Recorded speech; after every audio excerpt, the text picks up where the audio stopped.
رابعہ بصری رحمت اللہ علیہ کو دنیا سے گئے ہوئے 1200 سال ہو چکے ہیں، لیکن ان کا نام آج بھی زندہ ہے، رابعہ بصری۔ رابعہ بصری نہ کوئی شہزادی تھی، نہ کوئی ملکہ تھی، نہ کوئی وہ خوبصورت تھی، نہ کوئی خاندانی تھی، بلکہ عورت ہونے کے لحاظ سے ہر عیب اس میں تھا۔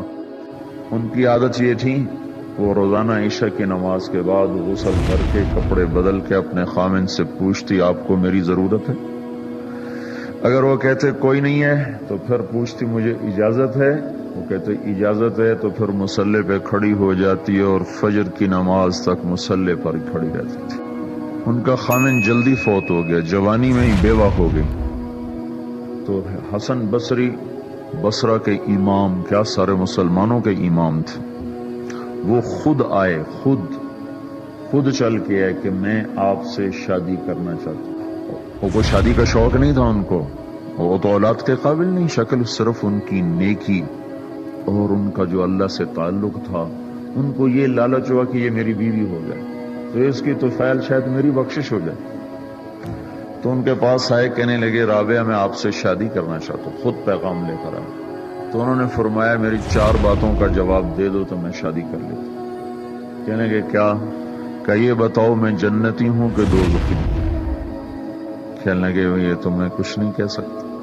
کہ اچھا یہ بتاؤ جب اللہ تعالیٰ قیامت میں اعمال نامے اڑائے گا، کسی کے سیدھے ہاتھ میں آئے گا، کسی کو الٹے ہاتھ میں آئے گا، میرے سیدھے ہاتھ میں آئے گا کہ الٹے ہاتھ میں؟ کہنے لگے یہ بھی کچھ نہیں بتا سکتا۔ کہنے لگے اچھا یہ بتاؤ جب اللہ نیکیوں کو تولے گا، کسی کی نیکیاں بڑھ جائیں گی، کسی کے گناہ بڑھ جائیں گے، میرے گناہ زیادہ ہوں گے نیکیاں زیادہ ہوں گی؟ کہ یہ بھی نہیں بتا سکتا۔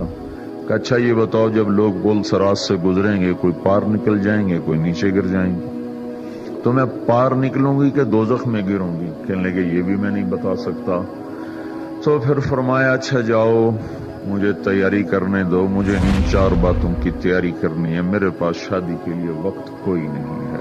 جو اللہ سے دوستی لگا لیتے ہیں اللہ دنیا ان کے لیے مسخر کر دیتا، اللہ دنیا ان کے پاؤں میں ڈال دیتا۔ تو جب ان کا انتقال ہوا، رات کو ان کا انتقال، تو اپنی خادمہ سے کہا بس 2-4 آدمی بلا کے مجھے جلدی سے دفن کر دو، کسی کو نہ بتاؤ، صبح لوگوں کو بتا دینا، اور مجھے کفن دینا میری اس چادر میں جس میں میں تہجد پڑھا کرتی تھی۔ تو انہوں نے راتوں رات دفن کر کے صبح اعلان کیا، شور مچ گیا، ہائے کیوں بتایا، کیوں نہیں بتایا، کیوں؟ تو اگلی رات ان کی خادمہ نے ان کو خواب میں دیکھا، سبز لباس پہنا ہوا، حسن و جمال، سورج چہرے پہ چمک رہا۔ پوچھا آپ کے ساتھ کیا ہوا؟ کہا میرے اللہ نے میرے ساتھ بہت عمدہ معاملہ کیا۔ کہا آپ کی وہ چادر کہاں گئی جس میں آپ کو کفن دیا تھا؟ کہا وہ اللہ تعالیٰ نے اتار لی ہے اور مجھے جنت کا جوڑا پہنایا ہے، اور اس چادر کو اللہ نے سنبھال کے رکھا ہے، جب قیامت کے دن میری نیکیوں کو اللہ تولے گا تو اس چادر کو بھی اس میں تولے گا۔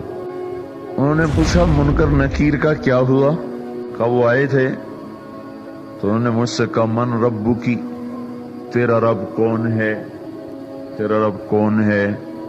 تو میں نے منکر نکیر سے کہا جس اللہ کو 40 سال نہیں بھلایا اس کو 4 ہاتھ زمین کے نیچے آ کر میں بھول جاؤں گی؟ کہ جس رب کو 40 سال میں نہ بھلا سکی اس کو 4 ہاتھ زمین کے نیچے آ کر میں بھول جاؤں گی؟